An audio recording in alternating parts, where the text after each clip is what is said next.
மதுரை வடக்கு சட்டசபை தொகுதி அதிமுக வேட்பாளர் டாக்டர் சரவணன் இன்று செய்தியாளர்களை சந்தித்தார். செய்தியாளர் சந்திப்பின் போது நடிகர்கள் ரவிமரியா, கஞ்சா கருப்பு உள்ளிட்டோர் உடனிருந்தனர். இந்த தொகுதியில போட்டியிடக்கூடிய திமுக வேட்பாளர் எல்லாருக்கும் தெரியும். கடந்த இதுல மக்கள் அவருக்கு ஒரு வாய்ப்பு கொடுத்து பார்த்தாங்க. 5 வருஷம் தொகுதிக்குள்ளேயே அவர் வரலங்க. தொகுதிக்குள்ளே எந்த பக்கத்தில், நானே தொகுதியில தான் குடியிருக்கிறேன், மருத்துவமனை இருக்குது, தொகுதிக்குள்ளேயே அவர் வந்ததாவே கிடையாது. தெல்லூர் வெள்ளம் வரும்போது கூட நான், எங்களுடைய பகுதி கழக செயலாளர் தம்பிமார்கள்லாம் நாங்கள் எல்லாம் வீடுகளில் போய் நாங்கள் எல்லாம் மக்களுக்கான தேவைகளை நாங்கள் நிறைவேற்றி கொண்டிருந்தோம். இவர் வெள்ளம்லாம் வடிஞ்ச பிறகு வந்தார். தண்ணியில் கால் வைக்காமல் காருக்குள்ளேயே உட்காந்து பார்த்துட்டு போனார். அதுதான் அவர் செஞ்சது.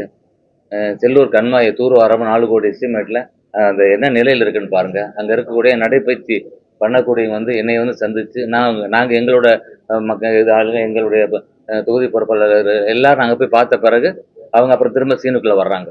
இப்போ மக்கள் சொன்னாங்க, நீங்கள் இந்த எதிர்கட்சியாக இருக்கும் பொழுதே இப்போ நீங்கள் தான் அந்த கோத்தில் போய் விலை வாங்கிக்கிட்டு இருக்கீங்கன்னு சொல்லி சொன்னாங்க. அந்த அளவுக்கு தான் இந்த வடக்கு தொகுதி இருந்தது.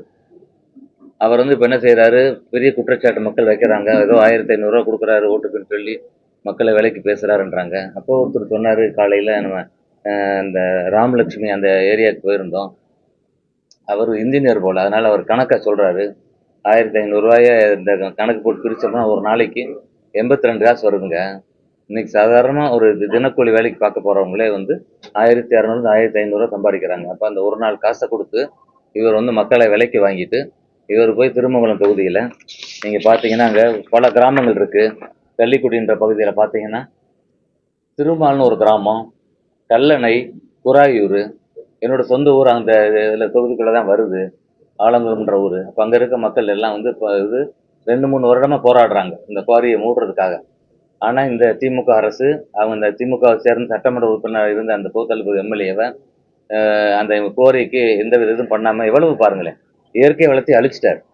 மக்கள் இன்னைக்கு என்ன மாதிரி மாற்றி வச்சுட்டாங்க பாருங்க. இன்னைக்கு வளர்ச்சி திட்டங்களை தராமல், மக்களுக்கான அத்தியாவசிய தேவையை நிறைவேற்றாமல், தேர்தல் வர்ற இன்னைக்கு மக்களுடைய அந்த ஏழ்மையை இதை பயன்படுத்தி அவரை விலைக்கு வாங்கிடலாம்ன்ற ஒரு நினைப்போட இந்த திமுக அரசு செயல்படுகிறது. அப்போ இவர் இத்தனை கோடி பார்க்குறேன், அவர் சைடு ஒன்றுமே இல்லை, வெறும் விவசாயம் தான், வருமானமே இல்லைப்பா, ரொம்ப கஷ்டப்பட்டுட்டு இருக்காரு அவர். ஆமாம். இன்னொரு பக்கம் பார்த்தோம்னா அக்கா அவங்களோட மனைவியோட இது இருக்குது பார்த்தீங்கன்னா, எல்லாம் பார்த்தா கிரானைட்டாக தான் இருக்குது. கிரானைட்டாக இருக்குது, மைன்ஸாக இருக்குது, சேண்டு குவாரியாக இருக்குது, பூரா இதுவாக தான் இருக்குது. அப்போ என்ன மாதிரி அதை சட்டத்தை புறம்பாக எப்படி அவங்க ஏமாற்றி பண்ணிக்கிட்டு இருக்காங்க பாருங்க. அந்த பகுதி மக்கள் எல்லாம் கொதிச்சு போய் அவங்களே நாங்கள் எலெக்ஷனே சந்திக்கலைங்கன்னு சொல்லி ஓட்டர் ஐடி கார்டை சரண்டர் பண்ணுற அளவுக்கு அவங்க இங்கே என்னெல்லாம் தேடி வந்தாங்க, பார்த்துறாங்க. அப்பாவி மக்களை, சாமானிய மக்களுக்கான எந்த வித எதையும் செய்யாமல் ஏமாற்றி இன்னொரு முறை வந்துடலாம்னு பார்க்குறாரு. இப்போ மக்கள் இன்னொரு முறை அவர் ஓட்டு போட்டால் என்ன ஆகும், அங்கே ஒரு 10 கிராமம் அழிஞ்சு போயிடும். அவர் பாட்டுக்கு ஜம்மன் ரேஞ்சர் ஒரு கார் வச்சுக்கிட்டு இருப்பார், சிஎம் கார் மாதிரி ஒரு கார் வச்சு போய்கிட்டு இருப்பார்.